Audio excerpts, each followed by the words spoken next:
can we put you in environments which will cause you to look over your shoulder more often? It will cause you to actually try to identify the right passing options in a certain environment. We're also pulling out scan frequency data just based off of the headset movement. So how often are you looking to your left? How often are you looking to your right? When a player goes into it the first time, they can be quite taken back how real it feels. After a while, they will forget that they're in a headset. And that's what he does in virtual reality. He tries to lean on a table that's not there. So as the player progresses through the injury, we can expose them to activities that are not only causing them to move in the environment, but also requires them to make decisions alongside it. And you'd see that real world, but what we can do with it is overlay those environments with virtual objects. So we're actually getting skeletal data that we can ingest into our platform. And we can view it from first person point of view. So the ability to put yourself onto the pitch as a player and review that footage as they saw it, it kind of questions how meaningful that data is. And I think as an industry, we do need to be a bit more analytical. Hello and welcome back to the Chris Gill podcast, and today's guest is Dr Ben Greenhough. So Ben is currently the head of research at Rezzil. So Rezzil is a company that specialises in virtual reality within sport. So definitely not a topic that I'm too clued up on. So I was very interested to invite Ben onto the podcast, speak to him a little bit more and learn myself about the different applications of VR within sport. So we speak about, obviously, video analysis on this channel gets a big mention, so we speak about that, but we also speak about injury rehabilitation and things like cognitive training as well, and different applications of virtual reality, and also where it might go in the future as well. So really some interesting topics brought up by Ben in this conversation. So I hope you do enjoy this video. Before we get into the conversation, I want to quickly ask you to subscribe to the channel if you haven't already, and if you do find it interesting, consider giving it a thumbs up. So the more subscribers we get, the more guests like this we can invite onto the channel. So again, if you do watch your videos or you watch a video in the past, I would very much appreciate it if you did subscribe to the channel if you haven't already done so. So without further ado, let's get into the conversation with Ben Greenhough. Ben, welcome to the podcast. How are you doing today? Hi, Chris. Yeah, really good. Thanks. Not doing too bad. Good. I'm looking forward to this. I will say that I don't know too much about virtual reality, so I'm happy to speak to someone that hopefully does, and you can teach me some things. So I will actually say, not only do I not have any experience within football and virtual reality, I've never actually had a virtual reality headset on in my life. So that's, for maybe someone like yourself, that's quite shocking. But yeah, I have been roped into I think it's in a couple of weeks actually, with my brother, a virtual reality zombie experience. So maybe you can give me some tips on that as well by the end of this. So God knows what that's going to turn out like. But we're not here to talk about zombies, we're here to talk about football. So what I'll do first, Ben, is I'm going to pass it over to you just to give a quick introduction of yourself, so who you are and what you're currently doing. What is your role at the moment? Yeah, no, thank you. So yeah, my name is Ben. I'm the head of research at Rezzil. For those who are not familiar, Rezzil are a sports virtual reality training company, and we'll touch on a little bit about what we do in more depth. But my role in the company is really trying to work with academics, football clubs, and other sporting organizations to try develop the product further from a scientific standpoint, but also from a user perspective. So yeah, that's a very short summary of my role. No, definitely. Obviously, we're going to jump into exactly what Rezzil can do and how clubs are using it as well. But I thought it would be good to start with just in terms of how you actually got to that role, Ben, because one area of this podcast is kind of to shine a light on different types of roles within sport and sports tech. This is one that maybe people aren't as familiar with. So you come from a kind of strength and conditioning sports science background, is that right? So I can see from your profile, I've got that up. So that was your degree, was it, in strength and conditioning? And then obviously you've done a master's and also a PhD as well. Yeah. So right back from, before my undergrad, I always wanted to be involved in strength and conditioning. I'm a small guy, but I love being in the gym. Yeah. I found it very fascinating, really enjoyed it. So I did my undergrad at UCLan. I then went straight into a master's at the University of Edinburgh. Following that, I worked with a few different organizations. I did an internship at Bradford Bulls with their first team. I then got my first job involved at Blackpool Football Club as the head of academy sports science. And that was one of the first sports science roles at the football club. So it was a really great opportunity to be involved. And, I just, loved the job, loved everything about it. Following Blackpool, I actually left football for a little bit. I left sport actually completely. I worked in recruitment of all industries. Very strange transition, but it was a fantastic one. Really got to learn a lot about, myself, a lot about a different role, being in a completely new organization. And about after a year of working in that sector, I really realized that, you know what, I want to be back in sport. Yeah.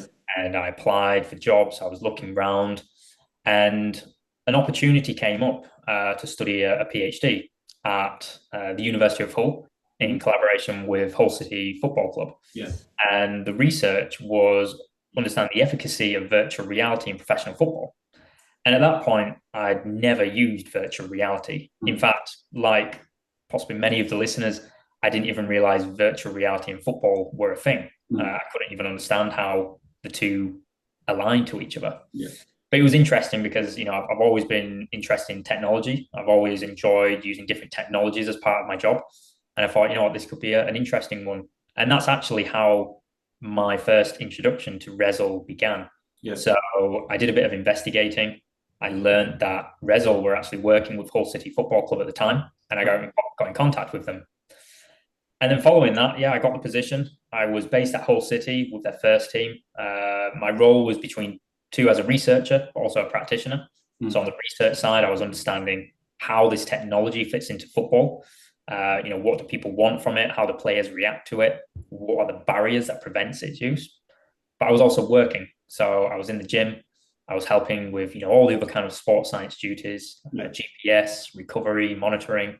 And it was fantastic few years, met some great people. And towards the end of that journey, I got offered a position at Rezzil.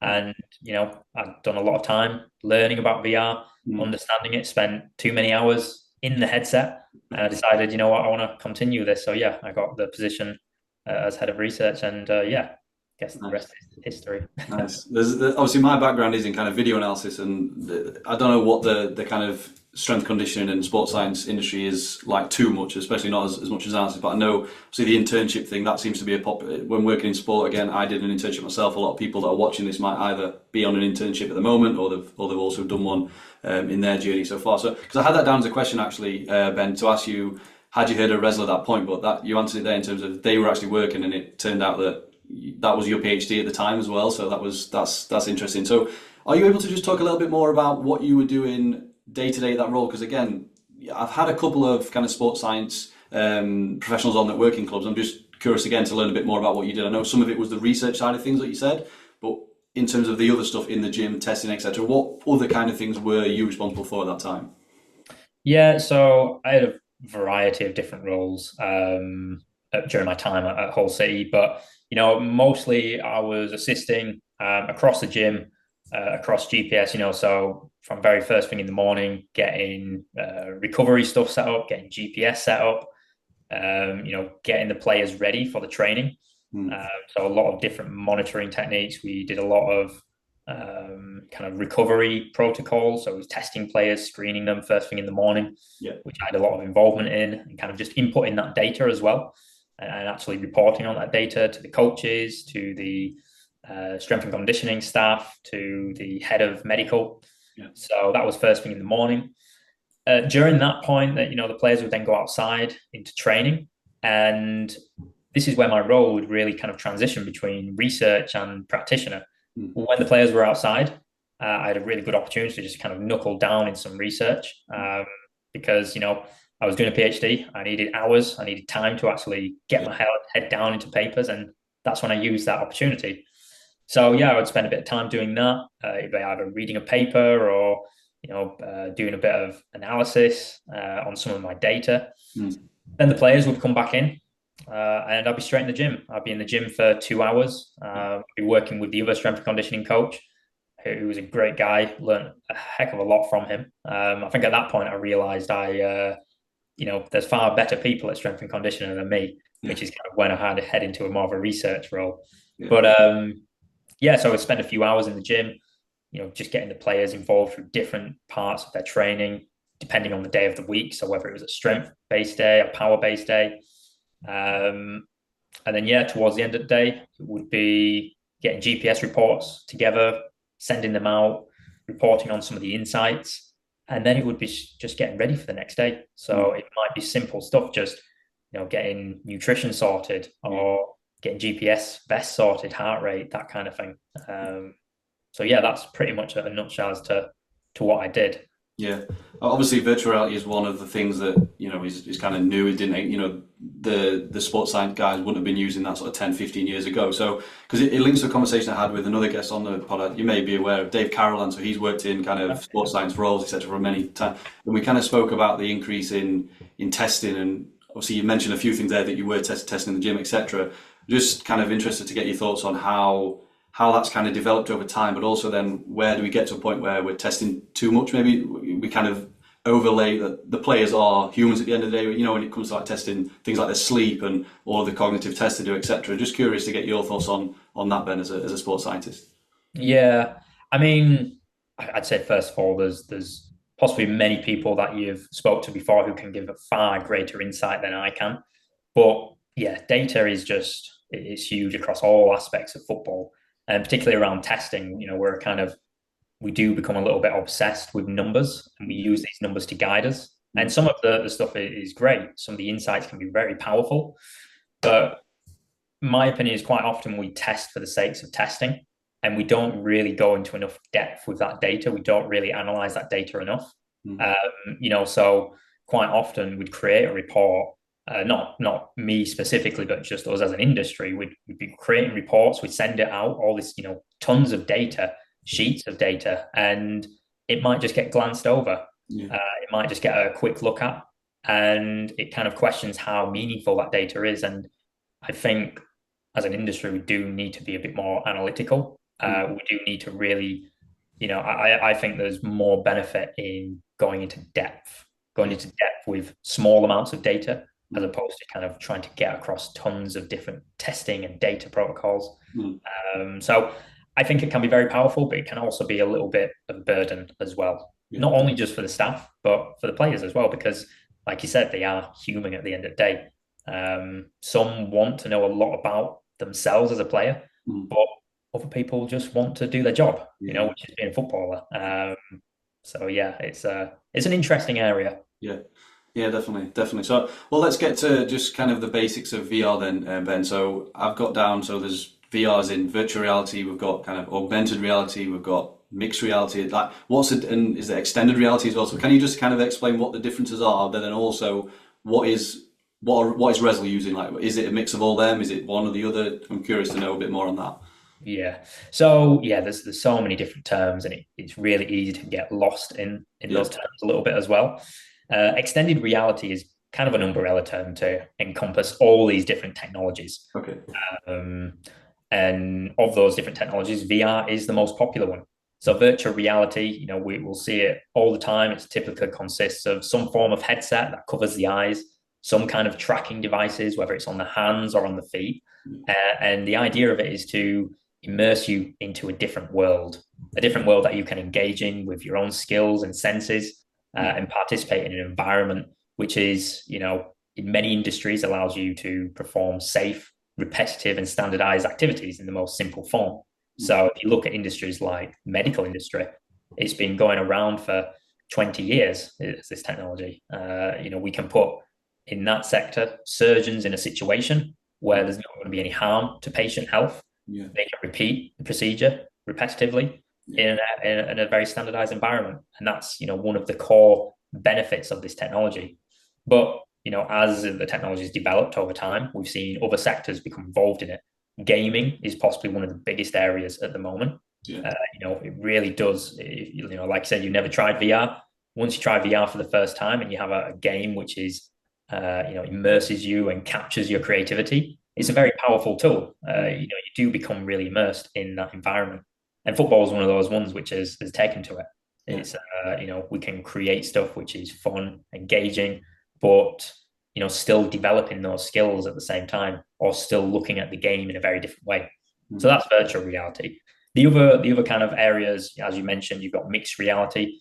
Mixed reality kind of encompasses the real world and the virtual world. So typically you would still be wearing a headset. You would still be looking through the headset, but you would see the real world around you. Okay. So you could be in your living room, you could be in a training ground, you could be in the gym, and you'd see that real world. But what we can do with it is overlay those environments with virtual objects. Yeah. So all of a sudden, we might be looking at, let's say if you're on a 3G, an indoor 3G, we could have real players running towards you Yeah. whilst you're wearing a headset Mm. with a ball at their feet, and you need to decide, whether you're going to press them, whether you're going to, move to the left, move to the right, based off their movement. Yeah. In reality, they're not there; they're Yeah. just a virtual recreation. Mm. So yeah, an augmented reality follows a very similar kind of thing, overlaying virtual objects into the real world, and we see that quite a lot in, if you look at a lot of sport broadcast, Sky Sports, constantly overlaying the real world with kind of virtual objects. That, we see it all the time. That is, in essence, augmented reality. It's just a change of what we know. Yeah. Yeah, I think it's fascinating, and obviously it's not just all about. You mentioned gaming is a big industry. It's not this. It's the work that you guys do at Rezzil is obviously backed by science. You are head of research, so there's a lot of the science and the purpose that goes into it. Is not just kind of all about the fun and having a game. The company I think is backed by some ex-professionals in terms of like Henri, Vincent Company and stuff like that. So it seems to be a very popular thing that's obviously growing and showing people are, lots of people are interested in the growth of that. So yeah, really, really interesting. So I hope you're enjoying the video so far, but I have a really quick interruption for anybody with an interest in video analysis. So if that's you, please do click the link down below the video for InPlay Online. So just to give a quick overview, because I think it'll be relevant to a lot of people that are watching this particular video. So InPlay Online is a cloud-based video analysis software. So it allows you to tag your videos, and when you've done your tagging, that includes adding labels, adding comments, adding notes and voice notes even, and you can even illustrate and draw over your clip. So if you are an aspiring analyst looking for your job and you want to create a portfolio of work, if you're a scout looking to make your kind of reports a little bit better and more animated, if you're a coach looking to get into analysis a little bit more, then this tool will be great for you because it starts at just £15 a month. So once you've done your analysis, you can add all the clips to different playlists, which can be downloaded and exported offline. You can put them into presentations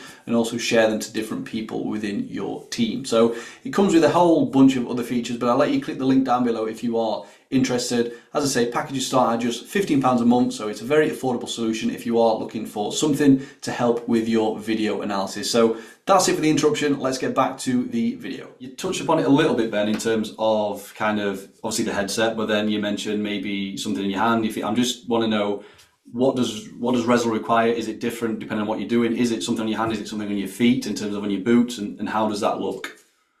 Yeah, so we have a few different applications, a few different devices which we can use, and they all have their own kind of purpose.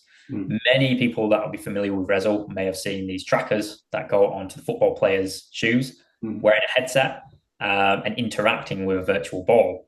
That kind of setup is a setup that's been around for quite a few years. And basically, without going into too much detail, we use cameras to actually capture these players that are moving in the virtual space. So we'll have 2 or 3 cameras that are fixated on a wall, and they would emit infrared light. And through that, they can position where the foot is, where the head is in this virtual environment, and allowing us to, be able to kick a ball effectively. So that's one way of working. But the VR industry is just, it's developing at a rapid rate. So, to give an idea, when I first started in virtual reality back in 2019, there wasn't really headsets that are available now. So one of the most popular headsets at the moment is called the Meta Quest 2 and 3, which is obviously owned by Meta, the owners of Facebook and WhatsApp. Those headsets, reported numbers are in the millions, 20 million plus. And that didn't even exist when I started. So it gives an idea of the scale that this technology is going at. And they use a completely different system. So they don't require cameras. Everything is built into one headset and some controllers. And it's a great technology. But even still, the industry is rapidly developing. This, over the last year, Apple have released their headset, the Apple Vision Pro, which is incredible technology. And it's going to be followed by others, Samsung, Sony. They're all bringing out different technologies and will really change the space as well. Mm, yeah, I think it's like anything. Obviously, I'm sure over time the cost may then come down and means accessibility. More people have have the ability to afford to buy one of them, but also use it on a day to day, which it's quite crazy. Again, like I say, I've never used it before, so it's quite wild. But in terms of the how much space is needed then, Ben? In terms of if it was in a training ground, is it in a gym? Is it needed a big room, or can you just do it in a small space? So we have a few different setups. One of our more popular ones, which we'll touch on a bit later, which gets really used a lot in rehabilitation and kind of the area of decision making. Some people kind of call it cognitive training. Yeah. We do recommend a minimum space of 2 by 2 meters, but then even still, we do ask for a little bit more space. And the reason for that is when a player goes into it the first time, they can be quite taken back how real it feels. Yeah. So the first few times, they might be a bit static. They don't want to move too much. Mm. But after a while, they will forget that they're in a headset. And it happens more often than I can actually tell you that a player will take a touch of the ball and Mm. then they'll run onto the ball. And so, they're in a headset. We need to think about their safety. So we do ask for a little bit more room. But Mm. that's the power of it. It's really immersive. And we'll touch on that, the benefit of that a little bit later. Yeah, I'm sure you've probably seen the video. Is it Ronnie O'Sullivan when he leans over on the table and takes a shot? He just I have, yeah. It's one of my favorite videos. And that is actually, anytime I do a presentation, I always bring up that video. yeah, Not only is it quite funny, but it really does show the message of what virtual reality can do. It's immersive. yeah, I always use the example of, if you've never seen snooker before, if you've never seen pool, if you've never seen that sport before, but you're put in that environment, whether it's virtual or the real world, yeah. and you're told the very basic rules of the game, would you lean on the table? I'm not too sure. You Mm. might do, you might not. But as a snooker player, you do it naturally. It's just a natural skill. It's a natural response, Mm. and that's what he does in virtual reality. He tries to lean on a table that's not there, and so if we apply that into other sports, like football, we're getting the players to react in a very similar way. So as the ball, for instance, is approaching them, are they looking over their shoulder in the way that they would normally do in the real world? And quite often they do. Yeah. I remember some really interesting stories from my time at Hull City. There was one incident which I hope the player doesn't mind me bringing up. I obviously won't name them, but it was a young goalkeeper, and we was in this room. He was doing just a little bit of training using the Rezzil setup, Mm. and we have this one drill where the player has to receive a ball and pass it into a mini goal. It's a really simple kind of drill, kind of exercise. And so, there's no involvement of the hands. It's just the foot.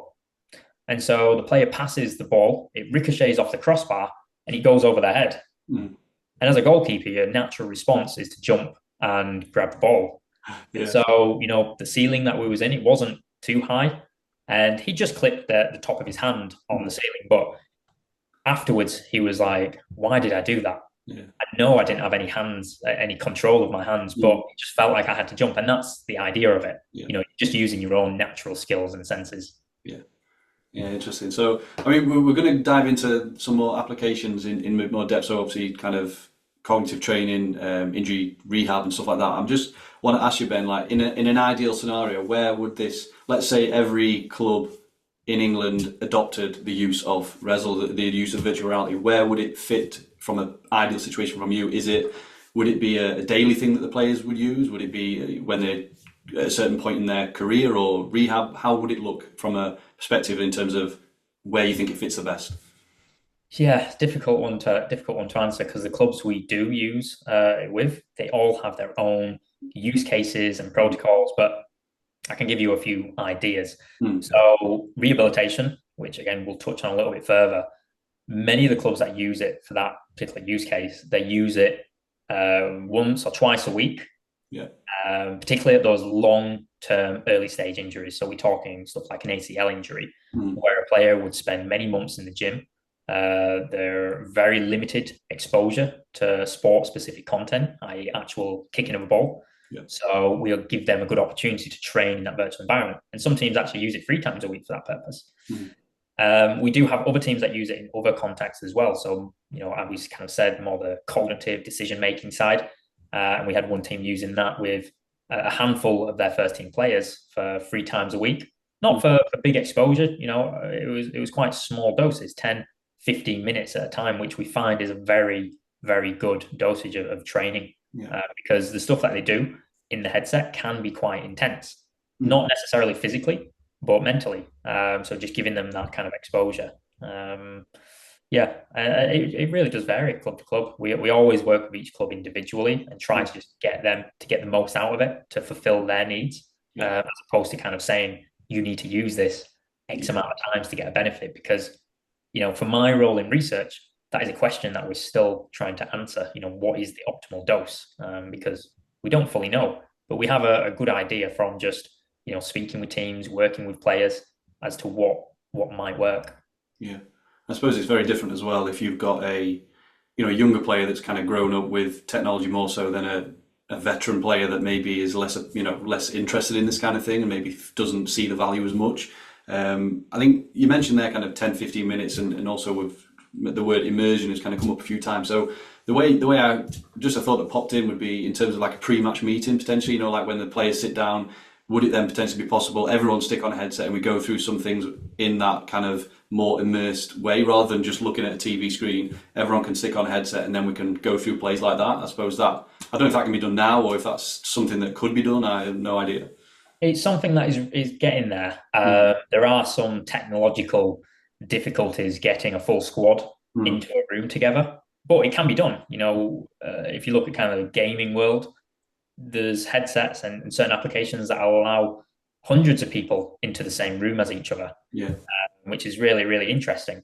So in theory, it can definitely be done. In football, we have other challenges as well, though, and we'll touch on that in a moment with actually getting that game data involved and how you interact with that game data as well in the virtual environment. But yeah, absolutely. In theory, why not? Why not have a full squad on the pitch or up in the stands in a stadium watching the game in advance? Instead of watching a TV screen, why not actually put them in that stadium so that they can see it, or put them on the pitch? We can put them on the top of the stadium if we wanted, and that's one of the powers of it. It's you're kind of limited by your own creativity as to what can be achieved. Yeah.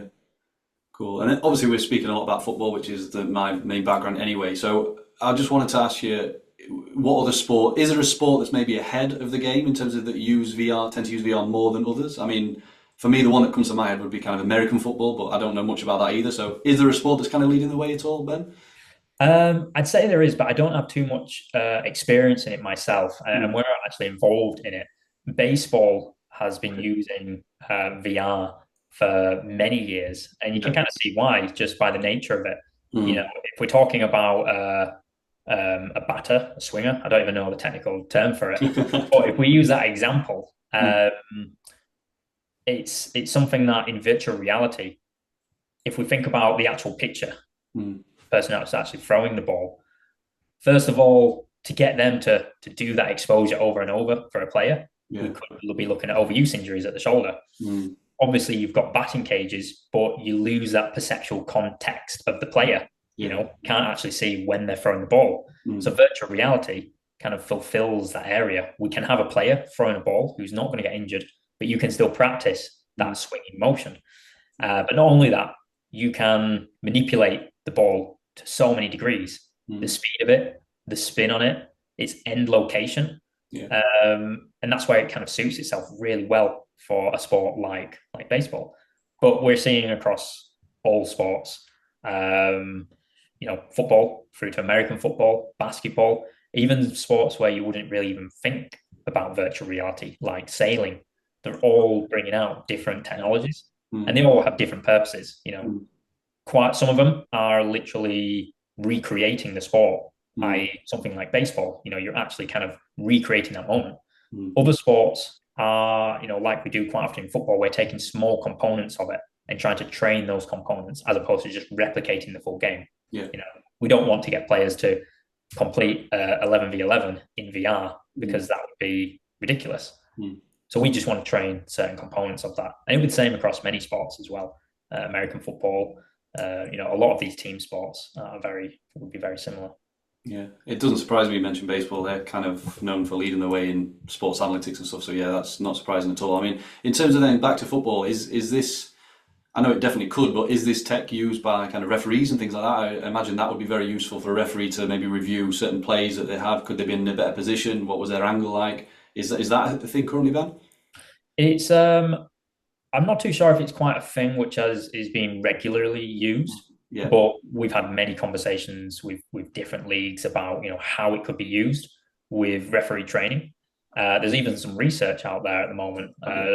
albeit in Australian rules football, Yeah. looking at how this technology could help in referee training. Mm. And I see there's a lot of potential, a lot of benefit in it, because you know quite often with a referee, it's actually a really good example of this technology. We can't replicate a professional top tier football match for a referee to training. Yeah. Quite often, their training or exposure, not training, but exposure to that environment is when they're in it.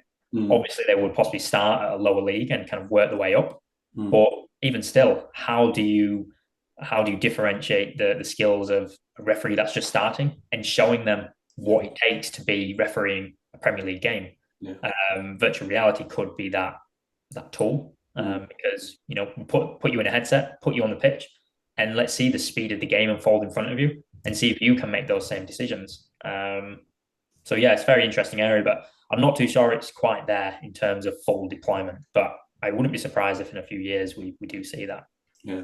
Nice. Yeah. I think obviously I mentioned earlier, Ben, my background is in video analysis, and I see this as kind of a next level of that. So when players would review their clips afterwards, whether they're academy players or first team players, the fact that they could really get in the situation and review them in that way would be really useful. There's one thing I want to. You did actually mention tracking data a minute ago. So on the Rezzil website, it says something about importing data. So can you just expand on that a little bit, Ben? How is that? Is that kind of tracking data so we can replicate? You probably explain it a lot better than me. Go for it. Yeah. So first of all, as a company, we've been able to track data that many teams have access to. Mm. So many leagues across the world in football or basketball, they'll have a lot of kind of optical tracking data. And Mm. this might be technologies that many people are familiar with, Second Spectrum or Hawkeye. These kind of companies provide optical tracking data. And many years ago, we could track that. So we could ingest that data into our platform Mm. and actually see the game unfold. And many years ago, when we first started, we could only do that with the XY coordinates. So basically, we could say where the player was on the pitch at any one moment and how they move around that pitch. Yeah. But at the time, we couldn't actually show you what the player looked like. We couldn't show you if they had an arm out of position, if they were looking over their shoulder, what their body language was like. And over the last couple of years, we've just been starting to do that. Mm. So we're actually getting skeletal data that we can ingest into our platform, which is really, really insightful. Mm. And we can view it from many different angles. So, one of the things that comes to most people's minds is first person point of view. Yeah. So the ability to put yourself onto the pitch as a player and review that footage as they saw it. Mm. Because, in many instances, what the coach sees and what the player sees can be two different things. And it's a really nice way as well for teams to be able to understand what that player saw in that moment and actually relate to them a little bit as well. I'm sure many football fans can be quite critical of a player, whether they made the right pass or not. Yeah. But until you see the speed of the game in their eyes, it's quite phenomenal, really. Mm. But first person is just one point of view. Mm. We can look at the game from many different angles. We can put you into the coach's point of view. We can put you into the stands, or even look at the game in a completely different environment, which many people might not have too much knowledge of. And so, if you're happy for me to share my screen, I can kind of show a Yeah. little bit what that looks like. Go for it, Ben. You should be able to share. So let me just. So basically, what we have, which has become quite popular at the moment, is a tabletop view. So what we're able to do is, if you imagine, just your normal, office desk, or it could even float. But if you imagine an office desk, we can put that pitch onto there and have the players run around in front of you. Yeah. We could then have the TV, a virtual TV, I might add, on the wall in front of you. And to top it off, we can have different people from different parts of the world join you on that. So all of a sudden, you could have someone based in London, someone based in the US, they both join the same Mm. kind of virtual call Yeah. in the same virtual space as each other and watching that game. And so that's, one of the really interesting areas that we're seeing this technology used. Mm. Yeah, that's really interesting. I didn't even think about it from that view. So yeah, that's cool. So a couple in terms of other kind of no, what I'll say actually now, Ben, is what would you say if you had to say the three main benefits of using virtual reality within football? What would they be? I know we've kind of mentioned a couple there, but in terms of top three, what would be the best benefits? So for us, possibly the biggest area, we see about 60, 70% of our users is in rehabilitation. Hmm. We see another good proportion of those users in the performance analysis space. Yeah. And then we're still seeing a smaller, and it kind of does fit into rehabilitation, but we're seeing it in even healthy players just using the technology around cognitive training. So I'd say those three areas are the big areas that we look to explore with Yeah. teams. And just when you say cognitive training, for those that may not know what that is, what does that entail? What does that kind of encompass? Yeah, cognitive training is it's a bit of a funny word. Some people find it almost a little bit of a taboo to say in football because it's a very easy word to say cognitive training, but no one really understands what that means. Mm. Cognitive training, we can kind of look at like the decision making elements. Mm. And what most people will be familiar with, there's a lot of research out there, is stuff around scanning. So, can we put a player into an environment to improve their scanning ability? So, and we've done some kind of early stage stuff on that with a team here in the UK, actually looking at, okay, can we put you in environments which will cause you to look over your shoulder more often? It will Mm. cause you to actually try to identify the right passing options in a certain environment. Yeah. But importantly, how does that impact training or match play? Mm. And this little project that we did with the team, we actually found that a lot of players, they found it as a really useful tool, almost as a pre-activation. Mm. So we see pre-activation is quite often used from a physiological point of view or a physical point of view.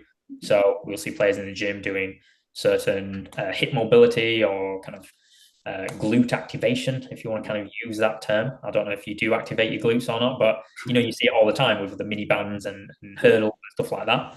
But there's a kind of cognitive element which gets missed out. And so we were using that before training. And a lot of players found that just being exposed to that virtual environment and then going out into training, they were just looking over the shoulder more. They're just Mm. common switch.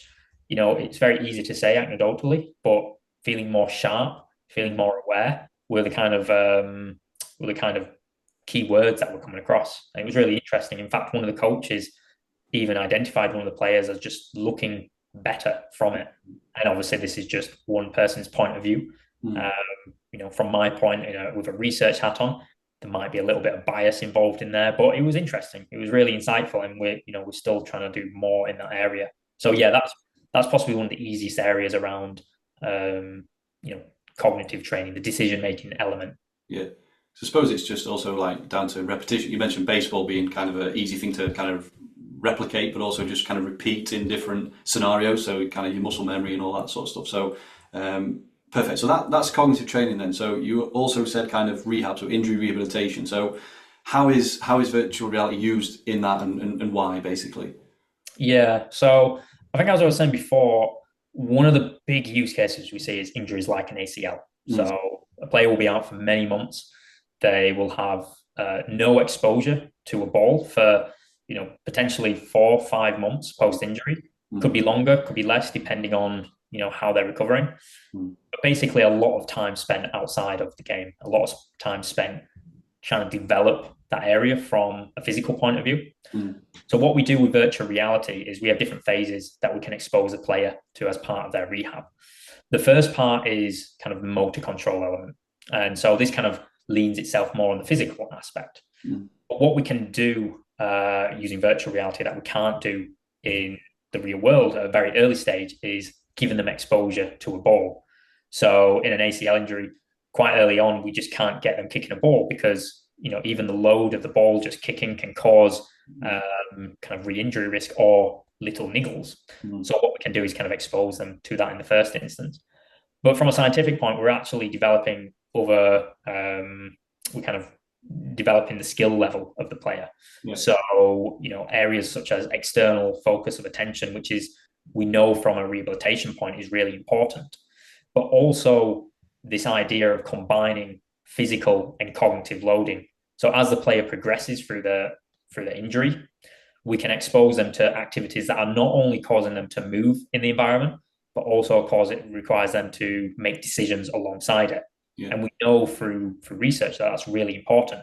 We can't just rely on developing the player from a physical point. We need to kind of give them cognitive exposure, which is really important, because at the end of the day, football is not just a physical sport. It's a cognitive one. And so we need to prepare them for that.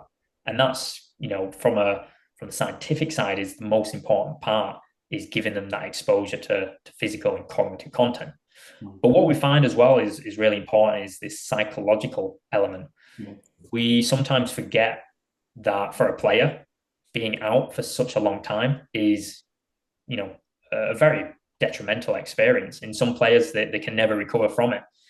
So just giving them the opportunity to get out of the gym, get into an environment that they're comfortable with, that they enjoy, which at the end of the day is fun, it's engaging. It can have a real big impact on their recovery. And we have many players that actually contact us, or will speak to their physiotherapist or rehabilitation coach, and they're actually really satisfied with what they achieved through using our technology, because it just made them, it kind of gave them the confidence, it gave them sharpness, it just gave them a little bit of a break from the monotony of rehabilitation training, which is really great to hear. So lots and lots of benefits involved in that.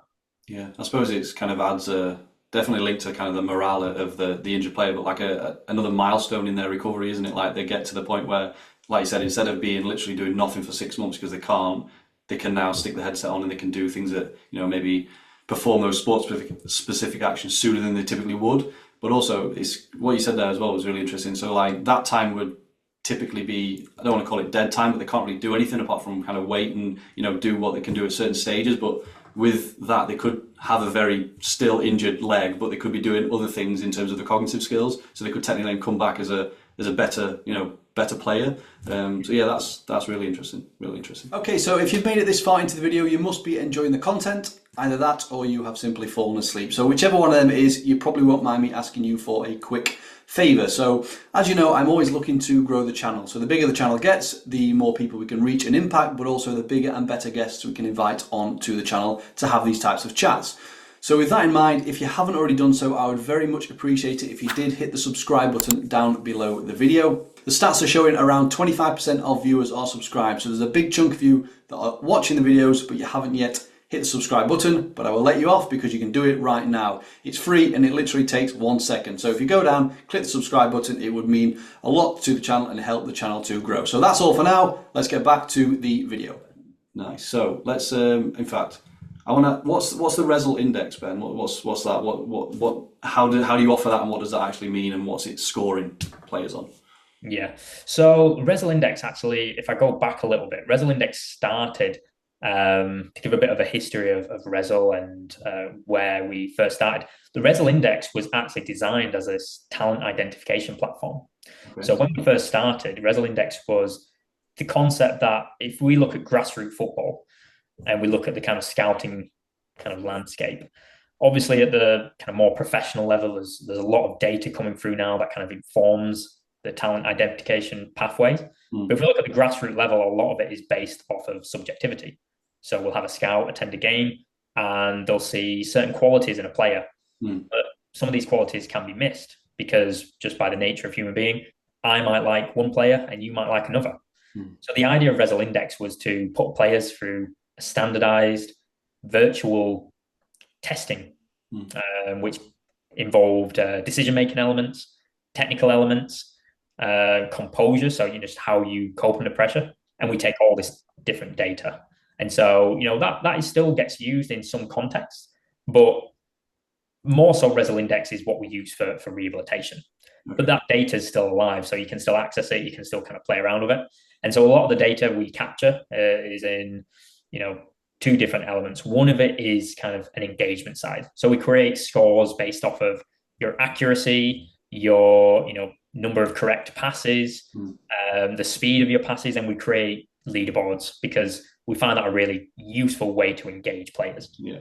But we're also pulling out data which is quite interesting.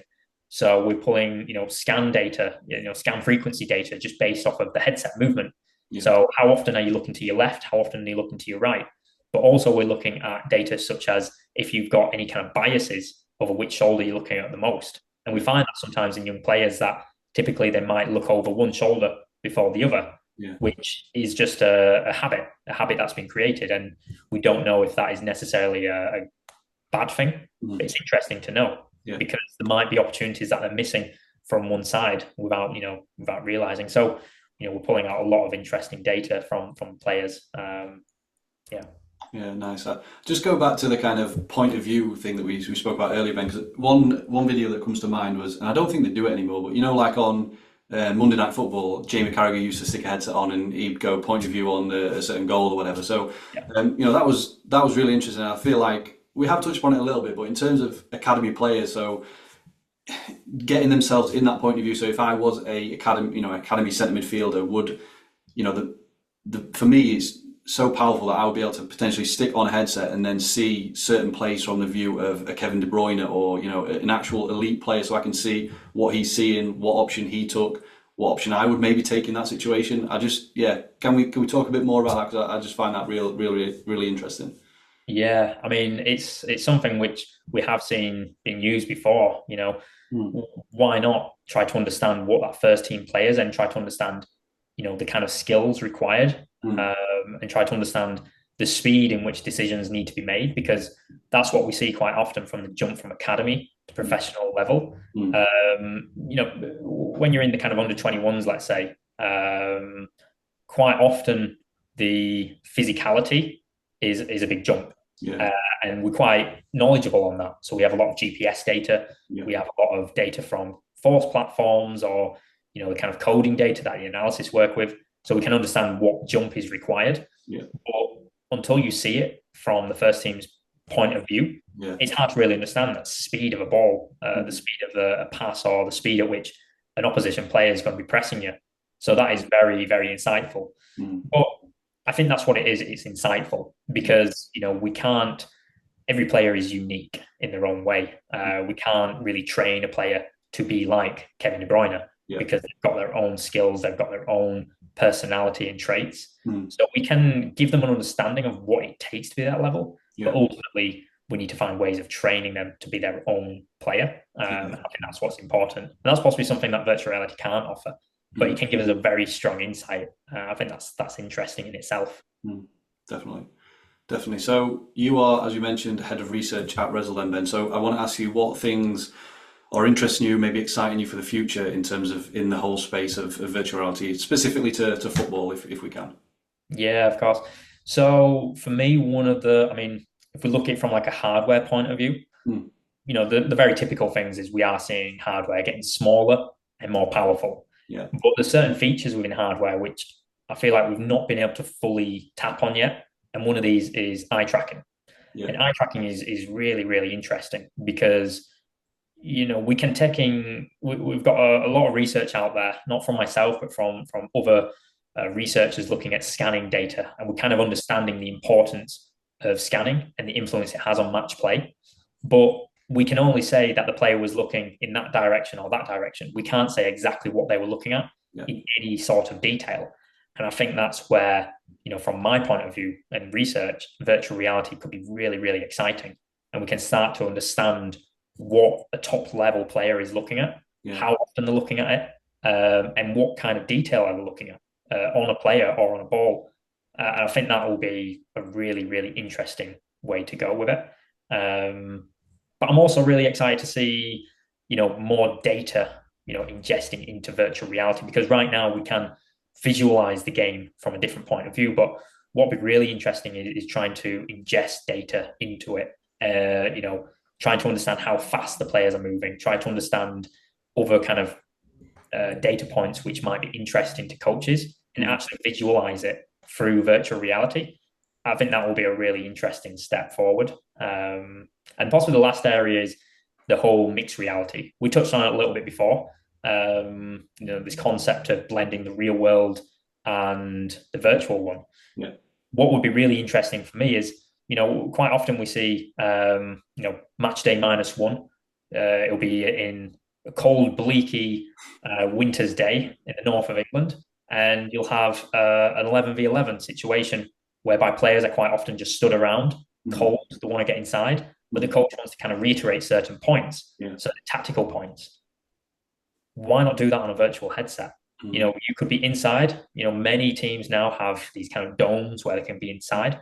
You don't have to have 22 players on the pitch. You could just have one player with a VR headset on, and they can see virtual players moving around.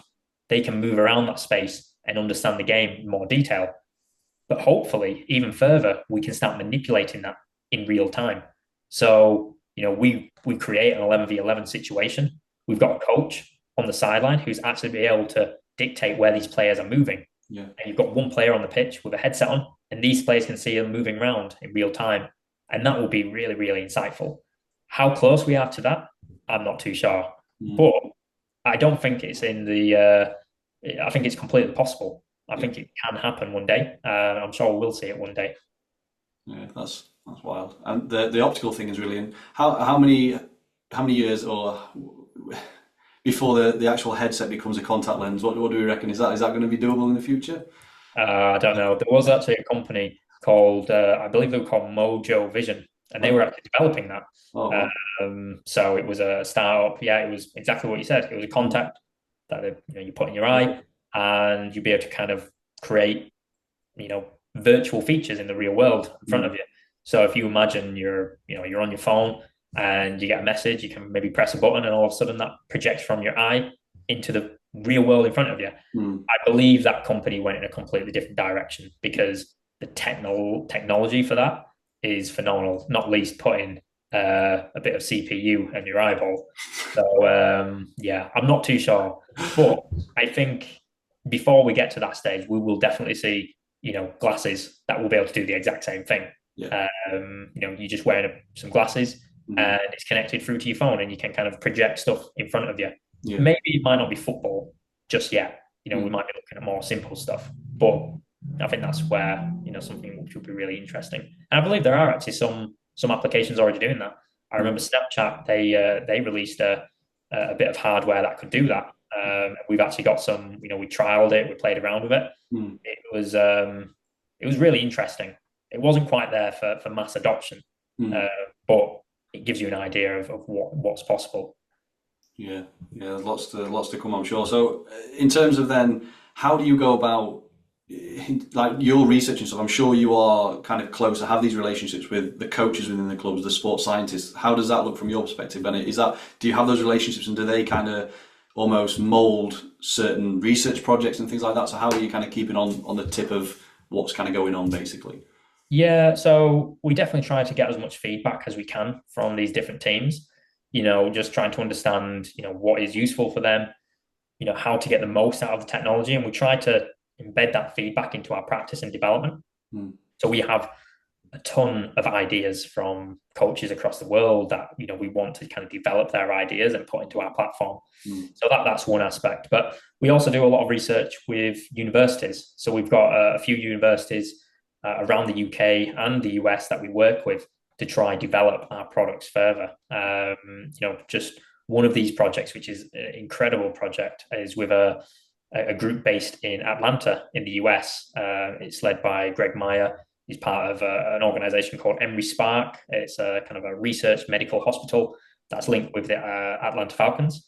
Yeah. And they're doing an incredible project where they're getting hundreds, if not thousands, of students in the Georgia state region using headsets and collecting data from it, trying to understand, very simple data to start with, but in the long term, trying to understand, movement patterns, areas such as concussion prevention, all through a headset. And so what we're doing there is taking what would typically be involved in a lab where we need players to come into a lab to do research. We're putting it out into the field. And that's interesting. And so what that means for us is, maybe one day, this face-to-face interaction that we have with clubs is really important. But one day we'll be able to actually capture the data through the headsets and understand how the players move, how the players interact, and embed that further into our product development. Obviously, with the consent of these clubs, because data access and rights is a huge issue at the moment. But it gives an idea of what's possible. Yeah, definitely. Fascinating stuff. One thing I do always ask everyone that comes on, Ben, is do you have any recommendations of any books or podcasts? It doesn't have to be VR or sport related. Anything that you want to give a shout out to you think other people may enjoy that you've consumed recently? Yeah, I mean, I really admire people that listen to podcasts and read, and I'm a horrible reader. I can't focus. I cannot read a book. It's just not in me. And when it comes to podcasts, there's great stuff like what you're doing. I know like Ben Cartwright at Mhm. Football Fitness Federation Yeah. does some great stuff, but I really like to just get myself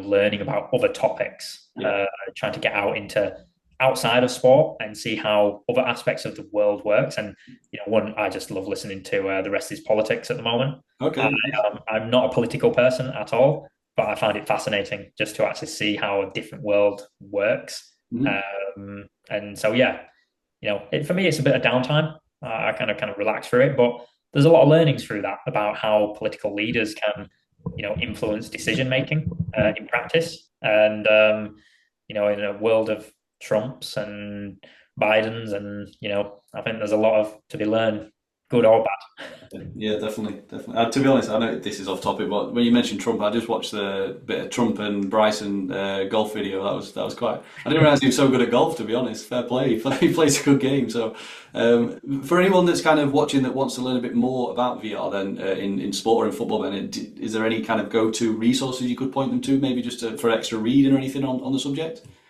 Yeah, I mean, as a starting place, our website and YouTube channel, even our social media channels, we try to be very active through that. Yeah.